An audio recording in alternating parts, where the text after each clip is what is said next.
का हर बार तो हमनी के छठ गा बजा के एक तरीका से करबे करे नहीं जा। तो काहे ना अब की बारी कुछ नया तरीका से गा के छठ मनावल जा। पूजो में नया तरीका होला का?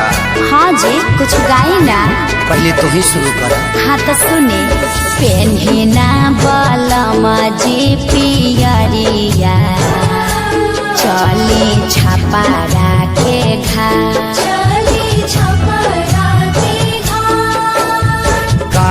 चाही बासा के बहंगिया, बहंगी लेके चलब घाट, बहंगी लेके चलब घाट। काजी पुरान के नियन गावे लगनी, तनी डीजे में गाई। डीजे में कैसे? तू ही शुरू कर।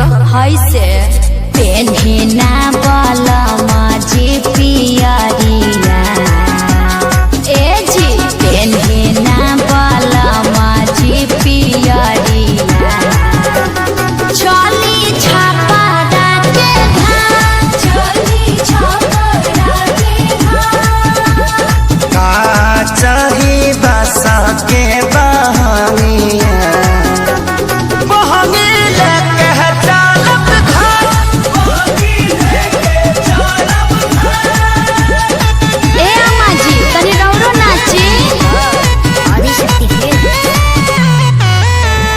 बाट जे पूछेला बटोहिया,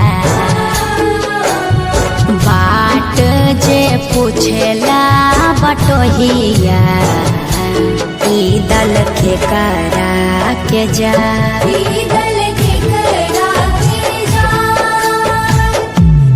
तू तयार हवे रे बटोहिया, तू तयार होइबे रे बटोहिया। ईदल छठी माई के जय, ईदल छठी माई के जय। का चाही बासा के बहंगिया, तब हम ही ना चाहता ना जाए, बहंगी ना चाहता ना जाए, बहंगी ना चाहता ना जाए। करी न सासु आमा जी तैयारिया, अर्घ के बेरा बीतल जा, पेन्ही नारी सबके पापा पियरिया, दौरा घाटे पहुँचा, मम्मी हम तली थी घाट पलाका छोले। अरे तू का करे जइब? पराका फोड़ के हमार सारी जरइब, मरब एक था। छठी घाटे करबे डरामा, ओही जा हो जाई बाबा, ओही जा हो जाई बाबा।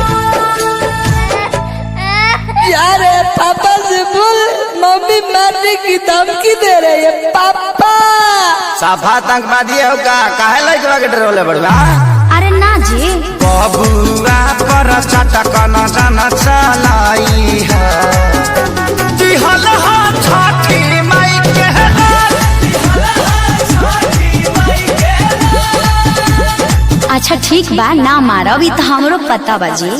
खीर पावन ह छठी मैया, खुश रहो नैहर ससुराल, खुश रहो आंगना दुआर, खेसारी पवन बले रही प्यार। हे छठी मैया, तनी कश्यप जी पर ध्यान देत रही ह, विवाद से बचई ह।